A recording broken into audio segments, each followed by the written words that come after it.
हम निकल पड़े हैं मेला क्षेत्र की ओर कुंभ मेले के लिए, लेटे हनुमान जी के दर्शन करने के लिए। ये हम प्रयागराज के मेला क्षेत्र में फाइनली वी आर इन मेला क्षेत्र।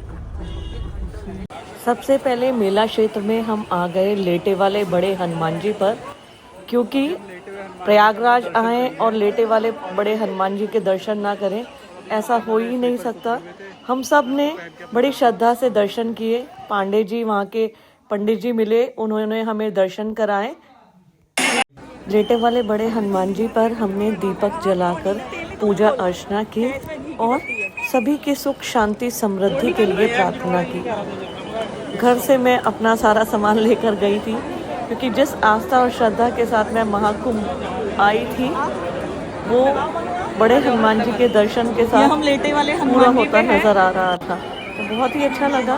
पूरे परिवार के साथ पूजा अर्चना करने के बाद सारे भगवानों के दर्शन किए, एक एक करके प्रसाद चढ़ाया और निकल पड़े हम महाकुंभ के अन्य क्षेत्रों का भ्रमण करने।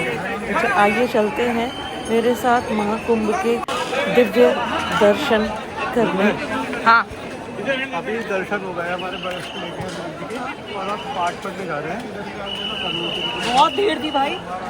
तो आपका कैसा एक्सपीरियंस रहा? सुबह से यहाँ के इंतजार ही कर रहा हूँ। बहुत भीड़ है भाई। माँ दिखा भीड़ को देख, असली भीड़ तो उधर है जहाँ पे लाइन लग रही है। हम लेटे वाले बड़े हनुमान जी के दर्शन करने के बाद इस आदि शंकर मंडपम जो है ये शीघ्र ही हमारे लेटे हुए श्री बड़े हनुमान जी के पास है। आप मंदिर के भव्यता का अंदाजा लगा सकते हैं। बहुत ही सुंदर मंदिर है और सबसे ज़्यादा अच्छी बात, इस मंदिर प्रमाइसिस से तीनों जो इसके खंड हैं उससे पूरे प्रयागराज के दिव्य अलौकिक दर्शन होते हैं। तो जरूर आइएगा इस मंदिर में। इसको नौलखा मंदिर भी कहते हैं। बहुत ही सुंदर ये मंदिर बना हुआ है और भीड़ भी काफ़ी इस समय इस मंदिर में कम थी।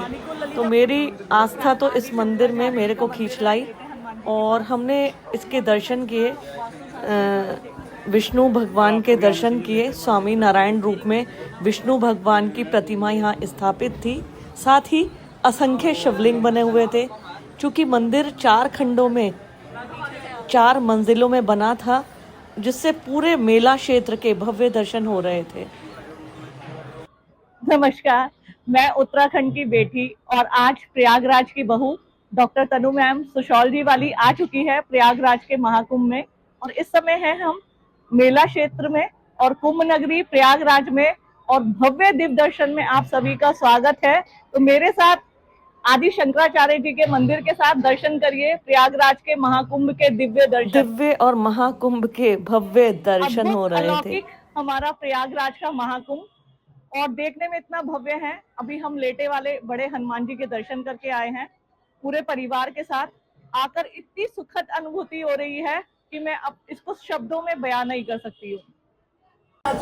मंदिर के हर मंजिल से अलग अलग नज़ारे और मंदिर के हर तल पर भगवान जी की जो प्रतिमा थी वो एक सुखद अनुभूति दे रही थी। बहुत अच्छा लगा, मन प्रसन्न हो गया। जिस हिसाब से महाकुंभ में भीड़ थी, लेकिन इस मंदिर की भगवान स्वयं हमें आकर आशीर्वाद दे रहे हैं। तो बहुत अच्छा लग रहा था। मेरे साथ प्रणम, ललिता, रुद्राक्ष सभी थे और हम सब ने मिलकर यहाँ काफ़ी देर समय बिताया, क्योंकि एक सुखद और शांति का अनुभव यहाँ हो रहा था।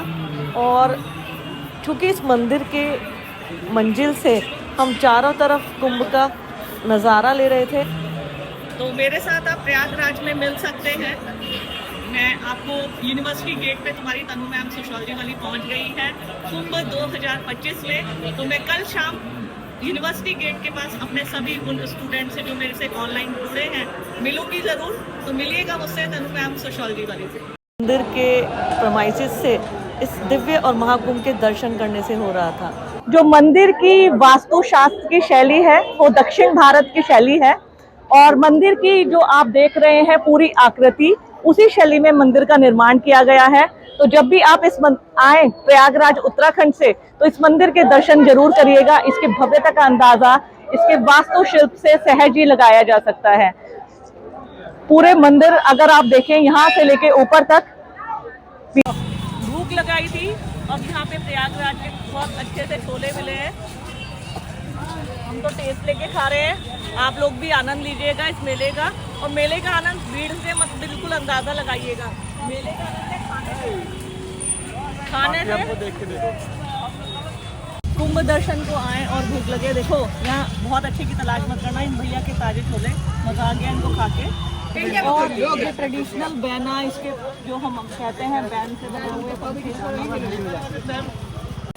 लग रहा था कुंभ आना इतना आसान है, लेकिन आप इसकी भीड़ से अंदाजा लगा सकते हैं इतना रास्ते आसान नहीं है। हमारी कार यहाँ से बहुत दूर पार्किंग में है और हम लोग पैदल ही इस दिव्य और महाकुंभ के अलौकिक दर्शन कर रहे हैं।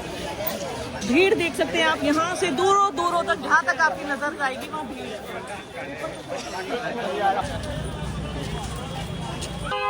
मैडम को समझ में नहीं आ रहा, लोग कंफ्यूज हो गए एक्चुअली, नीचे से जाने का होगा ना, मेन तो पीछे हो गया।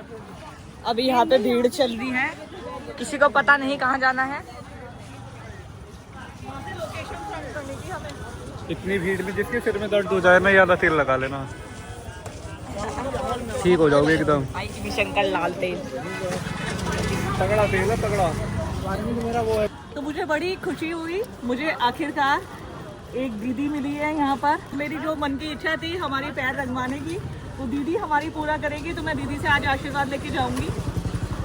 अपने ट्रेडिशंस होते हैं, जब शादी पे लगा था तो मुझे इस कलर की महत्ता का इतना नहीं पता था। मुझे ऐसा लगा कि यहाँ का कल्चर अलग है, लेकिन अब मैं ढूंढते ढूंढते आज से 12 साल पहले मेरी शादी पर मेरे पैरों में रंग लगा था, लेकिन आज जब मैंने दोबारा रंग लगाया तो बड़ी प्रसन्नता हुई। बड़ा अच्छा लगा। प्रयागराज में दीदी ने मेरे पैरों को, जो मेरी शादी के बाद फर्स्ट टाइम मैंने 12 साल बाद फिर से रंगवाए। थैंक यू सो मच दीदी, थैंक यू सो मच। आपका नाम? आपका? और शालू दीदी और लक्ष्मी दीदी प्रयागराज में जैसे कहते हैं ना अपने घर वाले मिलके, ठीक है, थैंक यू सो मच। कुंभ मेले की भव्यता का अंदाजा आप मेरे पीछे देख रही हजारों के श्रद्धालुओं के सैलाब से लगा सकते हैं। हजारों श्रद्धालुओं का सैलाब रंग में और महाकुंभ में, तो आप जरूर आइएगा। योगी बाबा के इस महाकुंभ में सभी का स्वागत है। इस मेले की भव्यता का अंदाजा आप मेरे पीछे देख रहे श्रद्धालुओं के सैलाब से लगा सकते हैं। बोलो गंगा मैया की जय।